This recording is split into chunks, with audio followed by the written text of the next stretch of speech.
마태복음 7장 13절로 27절.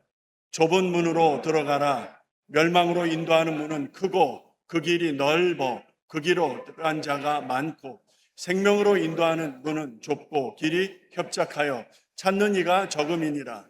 거짓 선지자들을 삼가라. 양의 옷을 입고 너희에게 나오나 속에는 노략질하는 일이라. 그의 열매로 그들을 알지니 가시나무에서 포도를 또는 엉겅퀴에서 무화과는 따겠느냐. 이와 같이 좋은 나무마다 아름다운 열매를 맺고 못된 나무가 나쁜 열매를 맺나니 좋은 나무가 나쁜 열매를 맺을 수 없고 못된 나무가 아름다운 열매를 맺을 수 없느니라. 아름다운 열매를 맺지 아니하는 나무마다 찍혀 불에 던지우니라. 이러므로 그의 열매로 그들을 알지. 나더러 주여 주여 하는 자 천국에 다 들어갈 것이 아니요 다만 하늘에 계신 내 아버지 뜻대로 행하는 자라야 들어가리라. 그날에 많은 사람이 나더러 이르되 주여 주여 우리가 주의 이름으로 선지자 노릇하며 주의 이름으로 귀신을 쫓아내며 주의 이름으로 많은 권능을 행치 아니하였나이까 하리니 그때에 내가 너에게 밝히 말하되 내가 너희를 도무지 알지 못하니 불법을 행하는 자들아 내게서 떠나가라 하리라. 그러므로 누구든지 나의 이 말을 듣고 행하는 자는 그 집을 반석에 지은 지혜로운 사람 같으리니 비가 내리고 창수가 나고 바람이 불어 그 집에 부딪히되 무너지지 아니하나니 이는 주철을 반석 위에 연고요 나의 말을 듣고 행치 아니하는 자는 그 집을 모래 위에 지은 어리석은 사람 같으리니 비가 내리고 창수가 나고 바람이 불어 그 집에 부딪힘에 무너져 심하니라. 아멘. 잠깐 기도하겠습니다. 하나님 아버지, 주님이 정한 때에 이 시간을 주신 줄 믿습니다.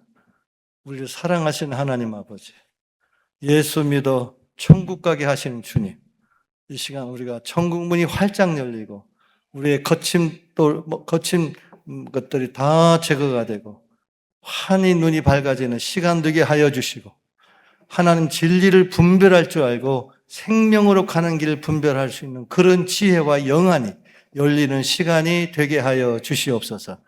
예수님의 이름으로 기도합니다. 아멘.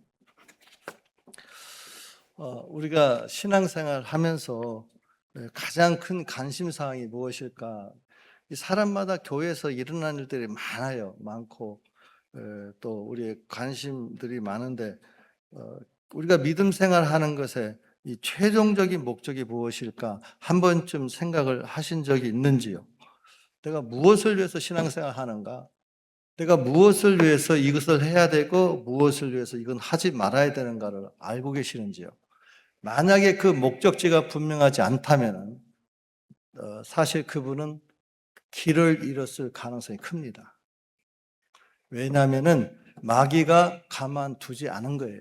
사실 오늘날 많은 그리스도인들이 목적이 분명하지 못해서 신앙의 자초를 부딪히고 쓰러진 일들을 우리는 다른 데가 아니라 교회 안에서 우리는 수없이 경험해 왔습니다. 베드로전서 1장 9절에 믿음의 결국 곧 영혼의 구원을 받음이라. 이 구원에 대하여는 너에게 이 말 은혜를 예언하던 선지자들이 연구하고 부지런히 살폈다. 그리고 요한복음 20장 31절에도 보면 오직 이것을 기록하면 너희로 예수께서 하나님의 아들 그리스도이심을 믿게 하려 하며 너희로 믿고 그 이름을 힘입어 생명을 얻게 하려 함이니라. 디모데후서 3장 15절 네가 어려서부터 성경을 알았나니 성경은 능히 너로 하여금 그리스도 예수 안에 있는 믿음으로 말미암아 구원에 이르는 지혜가 있게 하느니라. 목적이 너무 분명한 거예요. 두 번 생각할 필요가 없을 만큼 너무 클리어합니다. 그런데 왜 우리는 신앙생활에서 종종 구원이라고 하는 그 기준을 놓칠까요? 이것은 굉장히 실수를 한 게 아니고 결정적인 우리 신앙에 데미지를 줄 수 있는, 그야말로 내가 어떤 신앙생활의 기준을 잃어버렸다는 뜻이요, 내가 무엇을 위해서 노력해야 되는 그 목적의 대상을 잃어버렸다는 뜻이요, 그리고 마태복음 1장 21절에 아들을 낳으리니 이름을 예수라 하라. 이는 그가 자기 백성을 저희 주에서 구원할 자이심이니라. 우리가 예수의 이름을 부르는 것은 주여 나를 주에서 구원해 주십시오. 예수님의 이름을 부를 때마다 우리는 구원받는 백성으로 변해가는 것입니다. 부르실 때마다 그 고백을 하셔야 되고 하나님의 주님이 주신 구원이 내 안에 작동하고 있는 거예요. 그것이 예수님의 이름을 부르는 이유고 목적입니다. 저는 오늘 산상수훈이 너무 중요하기 때문에 하고 싶은 일이 너무 많지만은 특별히 마태복음 7장을 이렇게 선택한 것은 마지막에 결론을 보여드려야 되겠다는 생각을 했어요. 이게 사실 순서가 있기 때문에 정말 수천 년 동안 기다렸던 메시아 그분이 첫 일성으로 내놨던 그 산상수훈이 도대체 하나님이 그 예수 그리스도를 통해서 어떻게 구원하시려고 하는가에 대한 계획에 대한 전모가 바로 산상수훈에 기록되어 있습니다. 그래서 이 산상수훈 7장을 5장, 6장, 7장인데 5장에서 이제 그 팔복이 선포가 되죠. 하나님 백성은 이렇게 살아야 된다. 심령이 가난한 자는 복이 있나니 천국이 저희 것이고 애통하는 자는 복이 있나니 저희가 위로를 받을 것이고 쭉 내려오면 의에 줄이고 목마른 자는 복이 있나니 저희가 배부를 것이고 맨 마지막에 어떻게 됩니까? 의를 위해서 핍박을 받는 자는 복이 있나니 저희 천국이 저희 것이다. 이것이 우리가 사는 하나님의 나라의 현장입니다. 모든 그리스도인들을 예수님께서 인도한 그 구원의 현장이 바로 하나님 나라예요. 그런 하나님의 나라를 매일 경험하시길 축원드립니다. 나는 하나님 나라의 백성이야. 나는 심령이 가난한 자이고 나는 내 죄 때문에 애통하고 있고 나는 세상에서 온유한 자이고 나는 세상에서 의에 줄이고 목마르다.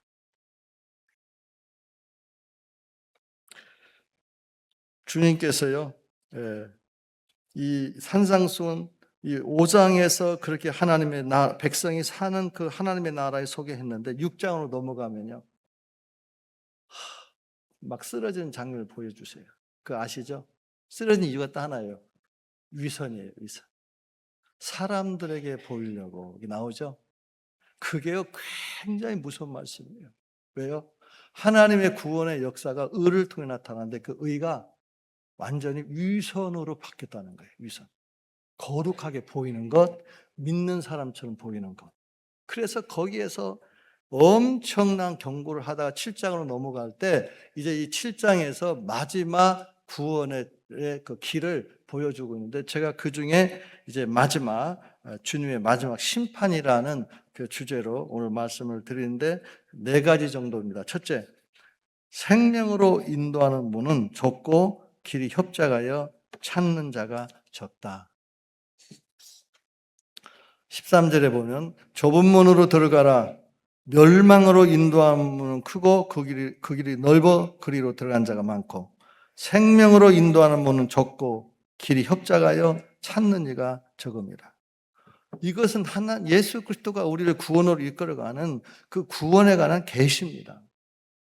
너희가 구원의 길을 가고 있니? 그렇다면 너는 좁은 문으로 가야 돼. 왜요?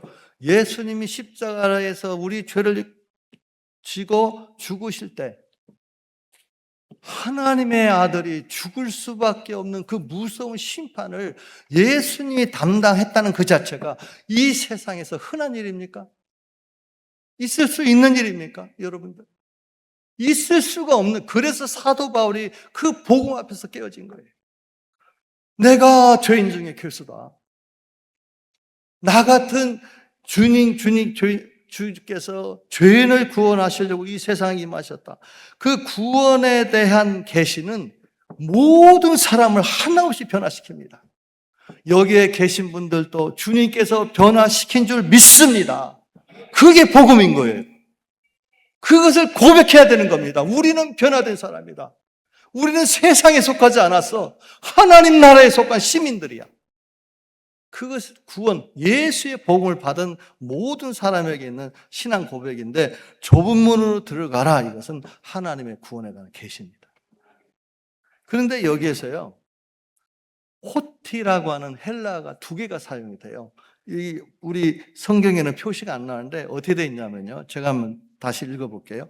좁은 문으로 들어가라. 왜냐하면 멸망으로 인도하는 문은 크고 그 길이 넓어 그리로 들어간 자가 많기 때문이다. 그리고 왜냐하면 생명으로 인도하는 문은 좁고 길이 협착하여 찾는 이가 적음입니다. 즉 구원으로 이르는 그 구원에 이른 길은 이 좁은 문으로 들어가는데 왜 좁은 문으로 들어가냐? 멸망으로 인도하는 크고 넓어. 그리고 그것을 받아서 다시 부연 설명하는 이유를 적는 게 뭐냐면 생명은 좁은 문으로 가는 그 길에 있기 때문에 넓은 길로 가면 반드시 멸망한다 그 뜻이에요. 여기서 사용된 좁은 문이라고 하는 것이 원래 마태복음 19장 24절에 부자가 하나님 나라에 들어가는 것보다 낙타가 바늘귀로 나아가는 것이 더 쉬우니라. 이 의미가 원래 이 바늘귀가 이 좁은 문 그런 의미입니다. 원래 그 예루살렘의 성전에 성벽에 이 문이 크게 나 있는데 옆에 조그마한 문이 나 있는데 이걸 바늘귀라고 그래요. 바늘귀 문. 그래서 좁은 문으로 이렇게 비유하신 것은 낙타가 만약에 그걸 통과하기 위해서는 모든 짐을 다 내려놔야 되고 무릎을 꿇어서 겨우 기어 들어갈. 그러니까 모든 것을 내려놓지 않으면 통과할 수 없는 문입니다. 주님께서 구원을 왜 그렇게 설명하셨는가 이유를 아셔야 돼요. 예수님이 우리 죄 때문에 죽었습니다. 그런데 예수님 믿으면서 세상의 모든 걸 내려놓지 못하고 그 세상에 들떠있는 마음을 가지고 예수님을 섬길 수 있던가요? 아닙니다. 우리는 믿는다는 것에 대해서 다시 한번 점검을, 믿음이 뭔가에 대해서 점검할 때 이 좁은 문을 통과하는 것은 너희가 세상적인 가치관과 평안하게 살고 행복을 추구하는 그런 삶으로는 도저히 통과할 수 없어 그 뜻이에요. 좁은 문으로 들어가라라고 하는 것은 세상의 유혹과 안락함을 따르기보다도 진리와 생명의 바르고 험난한 길을 선택하라는 것입니다. 여러분들 예수님 때문에 좁은 길을 선택할 수 있기를 축원드립니다. 그것을 내 인생에 받아들이지 않으면요 남는 것은 nothing이에요. 그래서 예수님은 분명히 말씀합니다. 요한복음 10장에 나는 양의 문이라 내가 문이니 누구든지 나로 말미암아 들어가면 구원을 얻을 것이다. 이 좁은 문이라고 하는 것은 예수님을 따라가는 길입니다. 이 헬라어에서 이 명령형을 설명할 때 현재형이 있고 부정, 과거 명령형이 있는데요. 현재 명령형은 지속적으로 들어가라는 그런 행동을 요구할 때 쓰는 단어고 부정과거 명령법은요 단호하고 즉각적인 결단을 촉구할 때 사용된 단어입니다. 머뭇거리지 말고 지금 당장 좁은 문으로 들어가라는 강력한 신앙적 결단. 지금 당장 좁은 문을 선택하시기를 축원드립니다. 좁은 문에는 생명에 이르는 길입니다. 얼마나 희망이 있어요. 근데 내가 멸망을 향해서 가고 있다? 아무리 편안해도 그에게 평화가 있습니까? 아무리 많은 사람들이 나에게 격려를 해줘도 내 마음에 진정한 기쁨이 있습니까? 근데 참 열한 때지만요, 나이가 먹어가니까요, 다른 거 진짜 저도 뭐 학벌이나 그 스펙으로 하면은 정말 어디다 내놔도 하루 종일 놓고 떠들어도 떠들 만한 게 있어요. 그러나 내가 주님 앞에 서는 순간, 주님 입에서 나를 향한 첫마디가 무엇일까 하는 생각. 그날은 절대 거짓말할 수 있는 날이 아니에요. 그날은 내가 대단한 현란한 말솜씨로 주님을 속일 수 있는 자리가 아니에요. 오직 내가 살아왔던 삶 자체가 나 의지와 관계없이 속에서부터 끌어오르는 강력한 힘에 의해서 고백할 수밖에 없는 그 고백이에요. 사랑하는 여러분들, 주님 앞에 이 진실을 회복하지 않는 한 믿음 생활에 수많은 사람들이 쓰러져 가는 것을 저는 목격했습니다. 아마 저를 아시는 분들이 좀 있겠지만 저는 주사랑교회를 13년간 담임했던 목사예요. 그때 많은 사람들이 은혜 받았어요. 그리고 그들이 쓰러져 가는 모습을 저는 봤어요. 왜 그럴까? 그때부터 저는 교회 안에가 굉장히 불안하고 굉장히 교회가 안전치 않다는 것을 깨달았습니다. 그래서 교회 안에서도 디렉션이 분명하지 않고 그 진리를 향한 발걸음과 그 노력이 없다고 한다면 교회 안에서도 수많은 사람이 쓰러질 수 있다는 것을 생각을 했어요.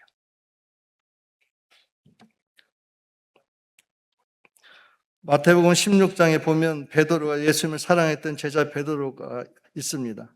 그때 예수님이 이런 말씀을 했어요. 16장 21절.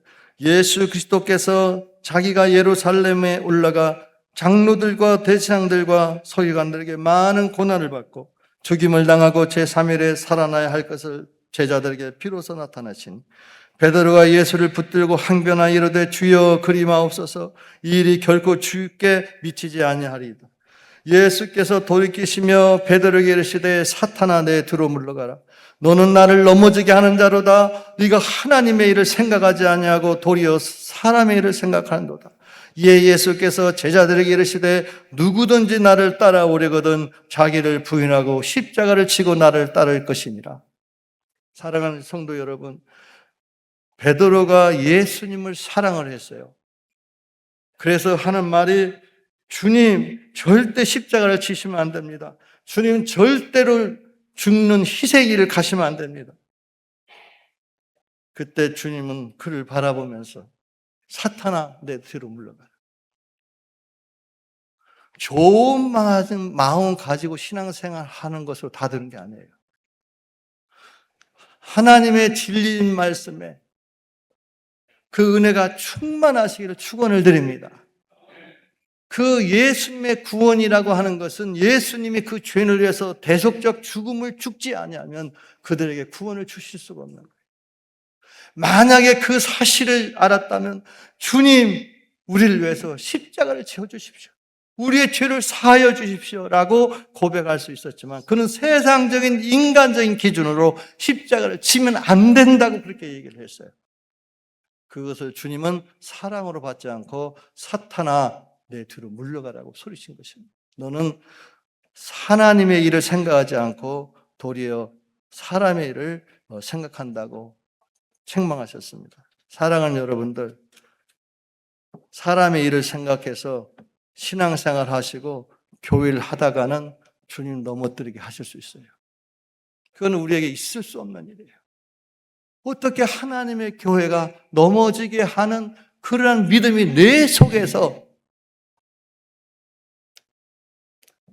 결국 진리를 모르는 베드로는 주님에 대한 좋은 감정으로 그 말을 고백했지만은 결국 주님은 그것이 나를 넘어지게 하고 하나님의 일을 생각하지 않고 사람의 일을 생각한다고 그렇게 주님은 책망을 하신 것입니다. 생명은 좁은 길을 통해서 진행된다는 것을 말씀해. 두 번째는요, 구원의 길을 걷는 자들에게 가장 큰 위험은 거짓 선지자입니다. 이 15절에 보면요, 거짓 선지자들 삼가라. 양의 옷을 입고 너에게 나오나 속에는 노략질하는 일이다. 주님이 생명으로 인도하는 문은 협착하고 찾는 이가 적다고 말씀하시고 거짓 선지자들을 삼가하라고 하는 것은 뭐예요? 생명으로 인도하는 문에 들어가지 못하도록 방해하는 장본인이 바로 거짓 선지자라는 뜻이에요. 여러분, 거짓 선지자는 기본적으로 교회 안에 있습니다. 고린도 후서 11장 기억하시죠? 뭡니까? 사탄이 광명의 천사로 위장을 하고 사탄의 일꾼이 의의 일꾼으로 가장을 하게 했답니다.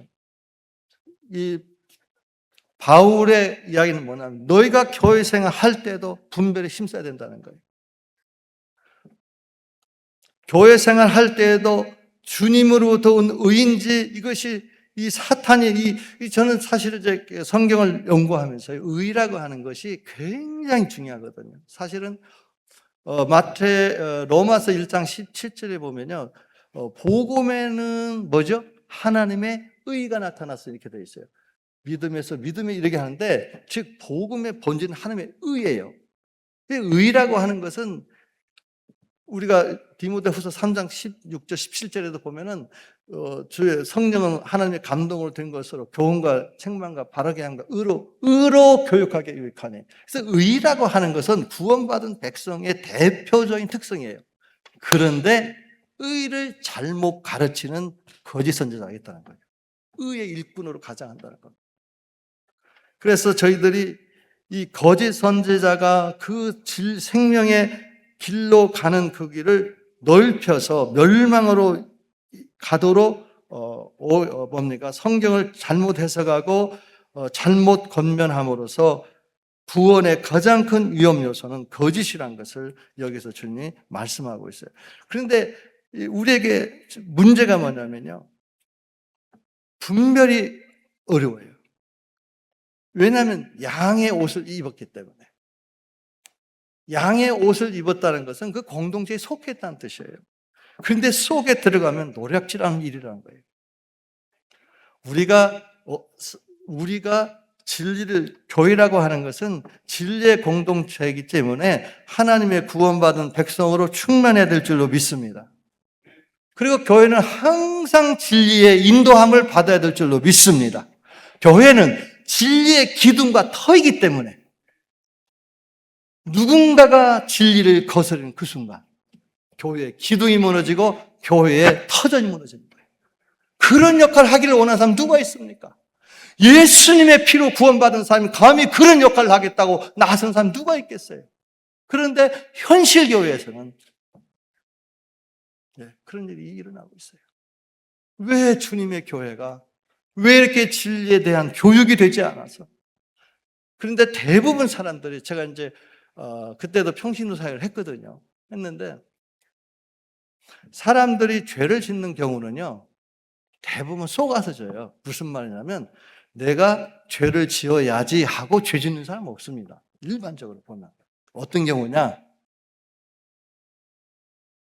자기는 선을 행한다고 그래요. 근데 사실은 그게 악이에요. 즉 무슨 말이냐면 악을 행하면서도 내가 선을 행한다고 그렇게 믿어요. 선과 악을 분별하시기를 축원드립니다. 이것이 바로 창세기 3장 최초의 인간이 범죄했던 현장에 선악과 나무를 심었던 이유예요. 선과 악이 구분이 안 되면요, 절대 신앙생활 끝납니다. 절대 그 사람은 안 돼요. 왜 안 되냐? 이 사람은 선을 악으로 알고 악을 선으로 알아요. 그래서 악을 행할 때도 줄기차게 악을 행하는데도 자기는 선을 행하고 있다고 생각해요. 왜 그것이 가능하냐? 마귀가 미혹하기 때문에 그래요. 창세기 2장 16절에 보면요, 하나님이 모든 걸 다 창조하시고 모든 것을 예비하신 에덴 동산에 한 가지 조건을 달아요. 그게 바로 창세기 2장 26절이에요. 여호와 하나님이 사람에게 명하여 이르시되 동산 각종 나무의 열매는 네가 임의로 먹으라. 그러나 뭐예요? 선악을 알게 하는 나무의 열매는 먹지 말라. 네가 먹는 날에는 반드시 죽으리라. 이건 법이에요. 하나님이 피조물을 다스리고 그들의 순종을 요구하는 그 하나의 법입니다. 하나님의 법. 어떤 사람들은 왜 만들었냐고. 아니, 피조물이 하나님의 법에 대해서 그렇게 하면서 이제 그 신앙이 쓰러지는 사람들이 있는데, 어쨌든 하나님의 이 선악과를 따먹지 않는 것이 하나님의 법이었고 그게 순종이었고 그것이 그들의 생명이 유지될 수 있는 조건이었는데 사탄이 들어왔어요. 근데 질문도 특이한 거 한 거 아니에요. 그냥 물어요. 와서 그 창세기 3장 1절에요. 하나님이 참으로 너희에게 동산 모든 나무의 열매를 먹지 말라 하더냐? 한번 생각해 보세요. 뭐 특별히 잘못된 사실 확인하는 것 같잖아요. 근데 여기에 들어가서는 안 될 단어가 거꾸로 들어가서 이게 뭐예요? 모든 나무의 열매 이렇게 되어 있어요. 원래 성경은 나무를 임의로 먹어라. 네가 자유롭게 먹어라. 그러나 한 나무만 금지시킨 거예요. 선악과인데 마치 모든 나무를 먹지 말라고 이야기한 것처럼 그렇게 충격을 줬어요. 그런데 들어보니까 하와가 대답하는데 여자가 뱀에게 말하되 동산나무의 열매를 우리가 먹을 수 있다 그랬어요. 그런데 그 다음에 문제예요. 동산 중앙에 있는 나무의 열매는 하나님 말씀에 너희가 먹지도 말고 만지지도 말라 너희가 죽을까 하노라. 뉘앙스가 바뀌었죠. 시험에 들으면 성경이요 희미해져요. 왜요? 마귀가 우리의 그 말씀에 대한 믿음을 흔들었거든요. 그때 결국 뭡니까? 결코 죽지 않으리라. 그리고 결국 먹는 날에 오히려 반대 이야기를 하죠. 네 눈이 밝아져서 하나님같이 되어 선악을 알 줄 하나님이 아신다. 이것은 하나님을 폄하하는 사실은 하나님이 네 눈이 밝아지면 선악을 다 알으니까 하나님 그걸 원치 않아서 너가 그렇게 발전되고 원치 않아서 하나님 금지시킨 거야 라고 해석을 합니다. 무슨 말이냐면요. 마귀의 역사는요. 하나님의 선한 역사를 다 못 보게 만들어요. 교회에서도 마찬가지예요. 교회가 가지고 있는 목사님이 가지고 있는 선한 의도는 다 숨깁니다. 그리고 거짓을 하나 드러내서 다 그 선함이 다 보이지 않도록. 만약에 하나님께서 창세기 3장 22절 그 시험을 통해서 영생을 주시려고 하시는 그 하나님의 선한 계획을 알았다면 과연 하와가 그 선악과를 따먹었을까? 하나님의 말씀을 통해서 하나님께서 우리에게 약속하신 하나님의 그 축복을 그 지식이 충만하시기를 축원드립니다. 하나님의 은혜, 나 같은 죄인에게 베푸신 은혜, 이런 은혜와 이 구원에 관한 지식들이 충만하게 임할 때는 마귀가 내게 역사할 수 없습니다, 여러분. 문제는 내 안에 그 은혜가 충만하지 않은 거예요. 왜 그런 시험의 대상이 되십니까? 저번에도 흔들렸는데 또 흔들리고 있고 또 흔들릴 텐데 왜 그 불안한 삶을 용납하십니까? 용납하지 마시기를 축원드립니다. 정말 진리를 배울 수 있는 시간에 하나님의 진리와 씨름하십시오. 그 하나님의 말씀으로 천지를 창조하셨기 때문에 그 말씀이 내게 이해되고 믿어지는 순간에 하나님의 놀라운 창조의 역사가 우리의 삶에 나타날 줄로 믿습니다. 이것을 우리가 믿게 될 때에 마귀의 흥정의 대상이 되지 않는 거예요. 저는 그 믿음으로 쓰러진 사람들 얘기 딱 5분만 해보면 금방 알아요. 저 성경 지식 가지고 저런 피상적인 지식을 가지고 마귀와 싸워 이긴다? 아니에요. 왜 하나님의 나라에 무서운 그 미혹의 역사가 나를 통해서 나타나게 합니까? 주님은 피값으로 세우신 교회를 내 무지와 내 무관심으로 인해서 하나님의 교회가 흔들린다면, 그래서 주님 앞에 서게 된다면 여러분 그 심판을 여러분들 어떻게 이해하십니까? 저는 성경을 연구하면서 이 생각을 한 거예요. 제가 아시는 분 있겠지만은 제가 혈압으로 쓰러졌어요. 5일 동안 병원을 갈 수가 없는 처지에서 못 갔는데 혈압이 200된 상태에서 터져버렸습니다. 근데 제가 살았어요. 사라진 이유는 한 가지예요. 혈관에 돌아다니던 노폐물이 5일간 막은 거예요. 그거요. 피가 안 퍼졌어요. 거기서 저는 하나님의 언약을 만났습니다. 그리고 그날로 하나님께 제가 서원했어요. 하나님, 하나님의 언약을 연구하겠습니다. 그리고 하나님의 언약을 곳곳에 가서 전파하겠습니다. 그런 전도사가 되겠습니다. 그 언약 연구를 통해서 하나님의 역사가 축복이 이미 시작한 줄로 믿습니다. 마지막 시대 하나님의 언약의 말씀을 이해하지 못하는 사람들은 교회에서 일반적인 우리가 신앙생활의 기준을 가지고 신앙생활 하던 사람들이 그렇게 쓰러져 가면서 저는 마음에 분명한 결단을 했습니다. 우리가 충분하지 않다. 하나님의 진리가 충분하지 않다. 그렇다면 우리의 운명은 어떻게 될 것인가? 우리가 이번에 아시겠지만 그 코비드를 통해서 약 20, 30%가 떨어져 나갔습니다. 그들의 이유는 여러 가지입니다. 그러나 한 가지입니다. 그들은 어떠한 고난과 어떤 희생이 와도 주님을 섬길 수 있도록 그렇게 그들은 신앙의 훈련을 받지 못했습니다. 앞으로 다가올 미래를 여러분도 어떤 눈으로 바라보십니까? 제 마지막에 오늘 본문이 앞으로 바람이 불고 창수가 나고 그래서 그 건물을 테스트하는 시대가 온다라고 말씀을 하고 있는데 오늘날 많은 사람들이 하나님의 진리가 얼마나 중요한 줄 모르고 하나님의 말씀으로 천지를 창조한 것도 모르고 마지막 시대 하나님 말씀으로 심판한 것도 모르고 하나님 말씀을 멀리 했다가 나중에 어디로 우리의 인생의 도피서를 삼으실 겁니까? 어디로 피난하실 것입니까? 예수 그리스도가 우리의 피난처가 되시기를 축원드립니다. 예수님의 진리만이 우리를 안전하게 보호할 수 있습니다, 여러분. 이 거짓 선지자에 대한 이야기는 저는 날이 새해도 하고 싶은 이야기인데요. 여러분 열왕기가 3년간 그 하나님이 비를 주지 않아서 모두가 고통받고 있을 때 열왕기상 18장에 보면 하나님의 응답이 내려오는데 하나님 비를 주신다고 연락이 옵니다. 그 계시가 오는데 그때 엘리야가 그 하나님의 응답을 듣고 뭘 하냐면요.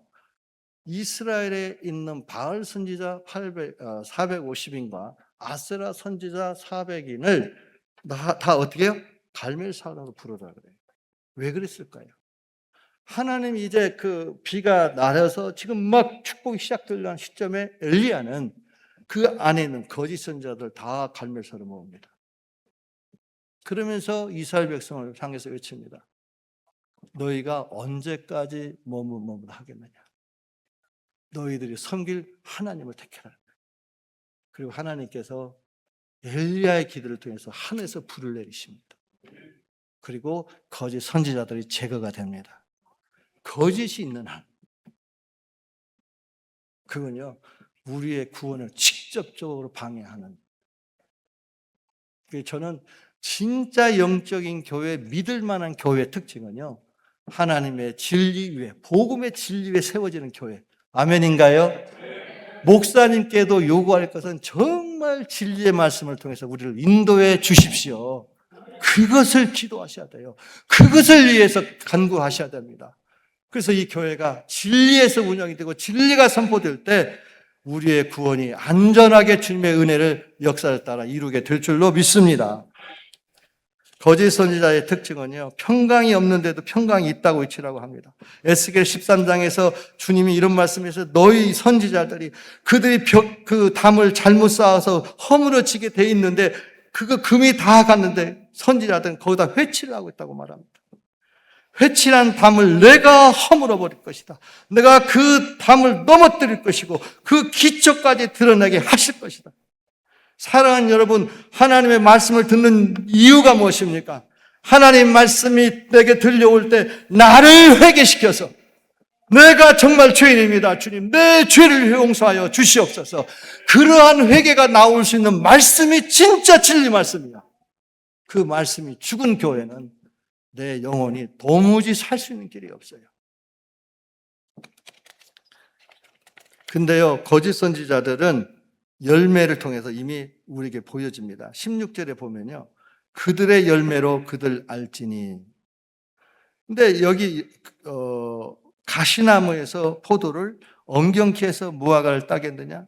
이와 같이 좋은 나무마다 아름다운 열매를 맺고 못된 나무가 나쁜 열매를 맺나니 좋은 나무가 나쁜 열매를 맺을 수 없고 못된 나무가 아름다운 열매를 맺을 수 없느니라.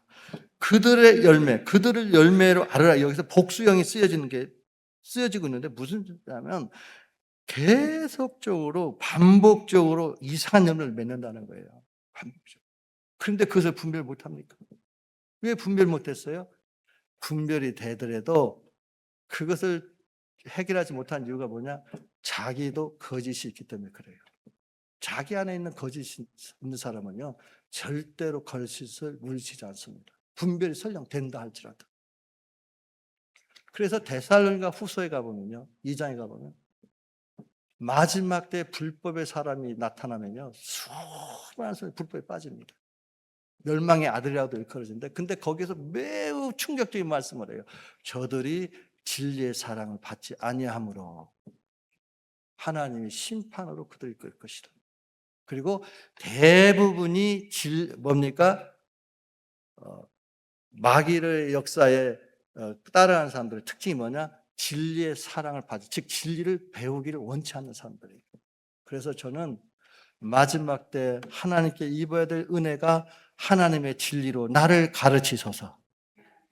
하나님, 나에게 하나님의 그 바른 진리가 내 안에서 받아들여지게 하고 내 그가 진리를 통해서 내가 올바르게 세워지도록 제 신앙을 불쌍히 여겨 주시옵소서.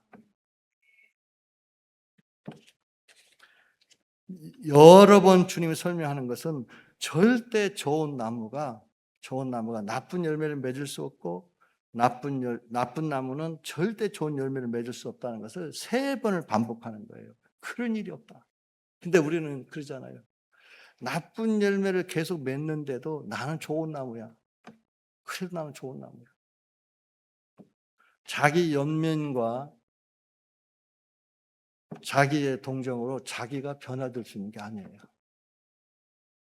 내가 계속해서 나쁜 열매가 나타나면 내 안에 근본적인 문제가 있는 거예요. 제가요, 목회자지만 참 죄송합니다. 자꾸 나쁜 열매가 맺어요. 그리고 좋은 열매가 맺지를 않는 거예요. 근데 학문적으로나 모든 면에서 나름대로 연구도 많이 하고 또 애도 쓰고 뭐 기도도 안 하는 편은 아닌데 도무지 해결이 안 돼요.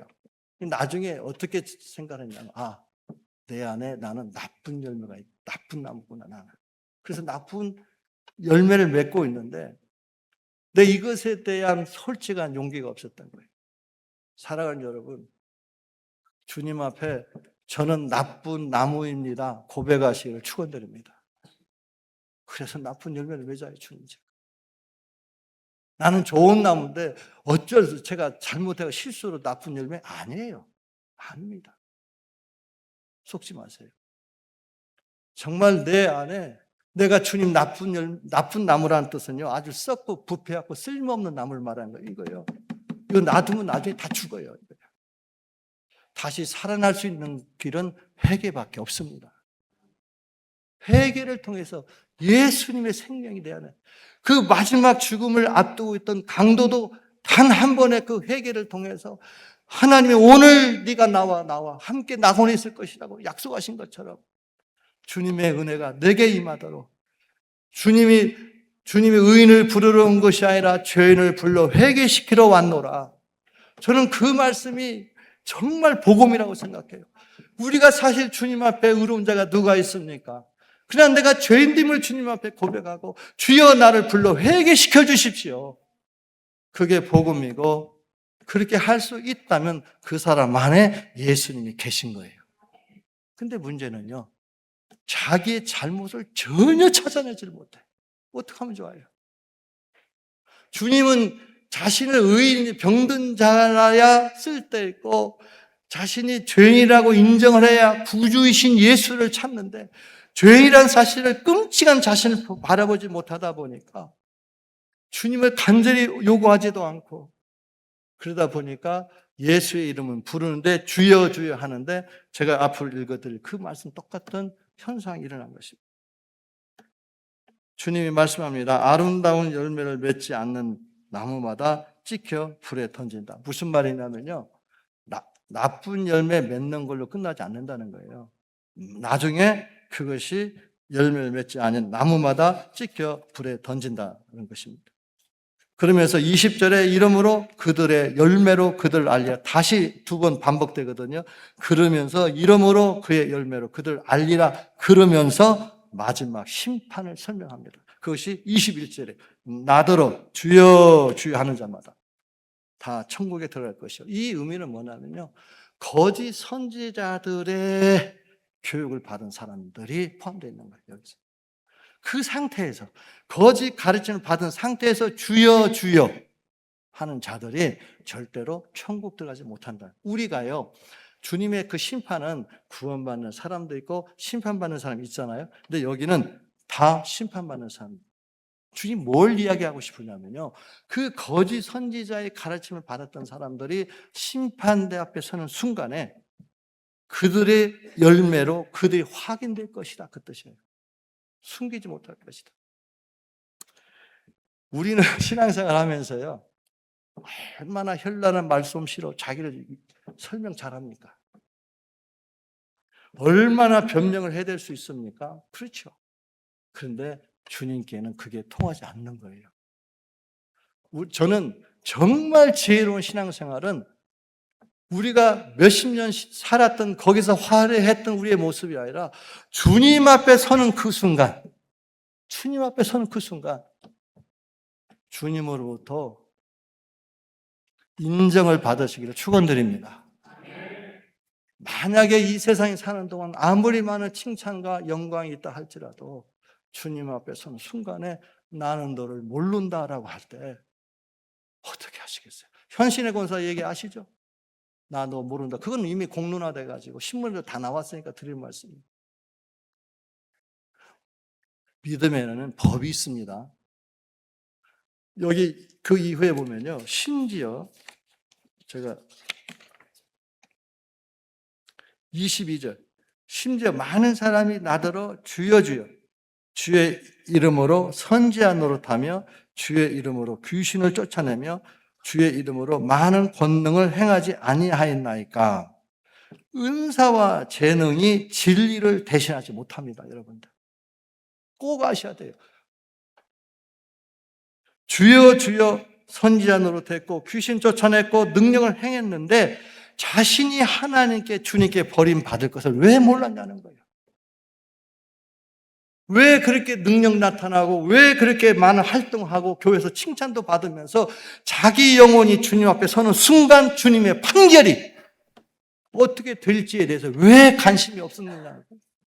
저는 사랑하는 여러분, 마지막 날을 위해서 기도하시기를 축원드립니다. 마지막 날을 위해서 준비하시기를 축원드립니다. 그 날이 우리의 클라이막스예요.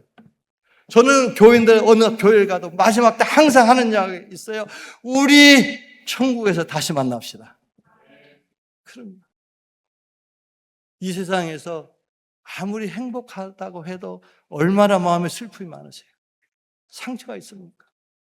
우리 주님 나라 가셔서 주님이 다 우리 회복시키시고 주님의 자녀로서 아들, 딸로서 하나님의 나라에서 영생토록 그 기쁨을 누리시길 바라요.